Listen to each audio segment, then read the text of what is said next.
Alors justement, moi ça c'est une chose qui m'intéresse, c'est la manière dont on écrit maintenant des textes de théâtre. On pourra en parler également avec Suzanne Flon dans le cadre de la relation très très forte qu'il y a entre Lolé Bellon et Suzanne Flon, et notamment aussi oui, avec Bernard-Marie Coltès. Parce que ce qui me frappe, c'est que maintenant, assez souvent, on trouve des résonances très très fortes au théâtre à partir de textes qui n'ont pas été écrits pour le théâtre. C'est juste. Qu'est-ce que vous en pensez, Bernard-Marie Coltès? D'habitude, mes textes, je les écris pour le théâtre. Et ça m'est arrivé une fois avec dans la solitude des champs de coton, où je l'ai écrit, et la nuit juste avant les forêts, oui, où j'ai écrit des textes tout court, sans savoir ce qu'on en ferait. Et comme il se trouve que l'un était un monologue et l'autre un dialogue, et ben, il s'est trouvé quelqu'un pour vouloir le monter. Et je trouve que c'est bien, c'est marrant. Est-ce que c'est révélateur d'une certaine difficulté? Ce n'est pas votre cas, mais est-ce que c'est révélateur d'une certaine difficulté à trouver des textes pour le théâtre? Moi, je n'ai pas l'impression. Je pense qu'il y a des rencontres. Regardez André Marcon avec Valérie Novarina. Regardez le spectacle de Samy Frey. Je trouve ça formidable que tout d'un coup, des interprètes rencontrent un texte et disent « Eh ben, j'y vais !» et ont envie de faire partager. On emploie toujours le mot bonheur un peu à la légère, mais en tout cas, cette révolution intérieure qui s'est passée à la lecture d'un texte et envie de le dramatiser et de le montrer aux spectateurs. Bernard-Marie Coltès, oui, Michel? Il n'y a pas de règle, n'est-ce pas? Certains textes peuvent tout simplement être des textes. Beaucoup de textes de Tchekhov, par exemple, ont été utilisés pour faire des pièces de théâtre, alors qu'ils n'avaient pas été écrits pour faire des pièces de théâtre. Ouais. Beaucoup d'adaptations ont été faites de romans ou de textes à partir de ces textes. Ouais. Alors, quand il s'agit de Bernard-Marie Coltès, qui principalement a fait toute son œuvre avec comme objectif le théâtre, il y a quand même deux exceptions qui sont le texte dont il vient de parler. Mais c'est vrai aussi pour Thomas Bernard. Est-ce qu'il y a une évolution dans la manière d'écrire de Bernard-Marie Coltès? Parce que j'ai lu quelque part que vous écriviez, vous aviez l'impression d'écrire beaucoup plus librement et beaucoup plus facilement, sans terme péjoratif, qu'avant. Il faut vous donner un micro. Michel, il faudrait que vous serviez d'amphitryon. Ben, j'espère qu'il y a une évolution quand même. C'est-à-dire que bon, j'ai les mêmes difficultés à écrire, enfin même elles grandissent parce que j'ai envie de traiter des sujets différents, mais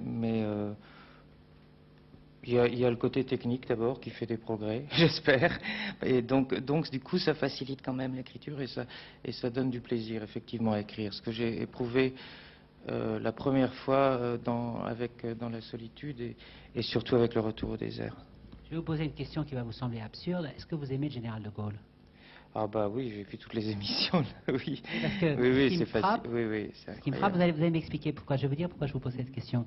Ce qui me frappe, c'est que dans une de votre pièces, à un moment, il y a l'évocation pour les lampes à huile. Il y a une citation complète. Une citation totale de Gaulle. Oui, dans le sens inverse de son propos, mais en même temps, oui, j'ai voulu faire un hommage au général de Gaulle.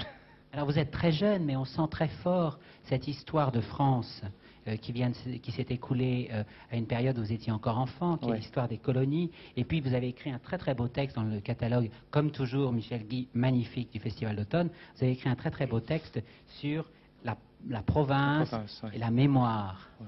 C'est la première fois que je m'intéresse à un sujet comme ça. Jusqu'à présent, je parlais de choses beaucoup plus immédiates. Tout le monde a l'air stupéfait par cette petite sonnette, mais c'est quand je parle trop. C'est une sorte de censure. C'est les 3 coups pour annoncer quelque chose d'autre. Mais dites-nous encore un mot là-dessus. Oui, mais dites-nous encore un mot là-dessus, Bernard. Oui, jusqu'à présent, je traitais de sujets, uniquement de sujets qui étaient immédiats, c'est-à-dire que je venais de vivre ou de choses comme ça. Et puis là, avec l'âge, j'ai envie de me pencher un peu vers des choses qui étaient plus lointaines et donc dont je pourrais me parler d'une manière un peu plus profonde. Alors je vous propose là maintenant un petit moment de musique. Il y a au New Morning du 17 au 20 octobre un programme formidable de jazz et Amina Claudine Myers va chanter pour vous Straight to You, Straight to Us. Merci Amina.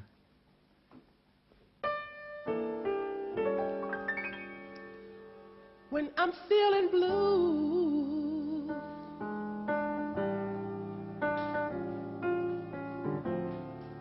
know just what to do. I'll get on the phone. I'll call home. Straight to you.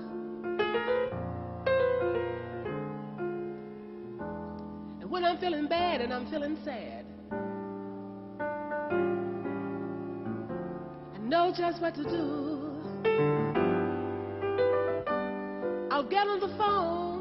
I'll call home. Straight to you.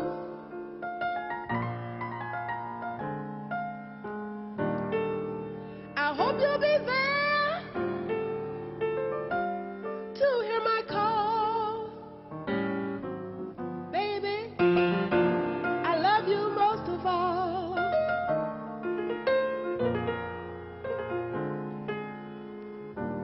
You are the one, you are the one, you are the one that inspires me the most. Baby, I love you and I hope you know it.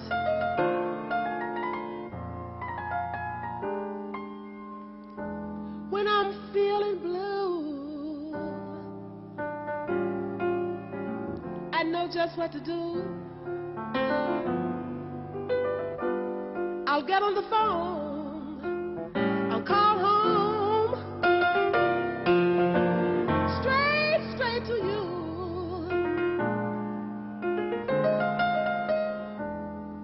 And when I'm feeling bad and I'm feeling sad, well, I know just what to do.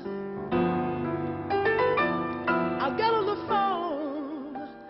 I'll call home. Straight to you.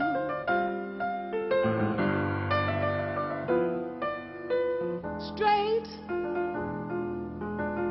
Straight. Straight. Straight. Straight home to you.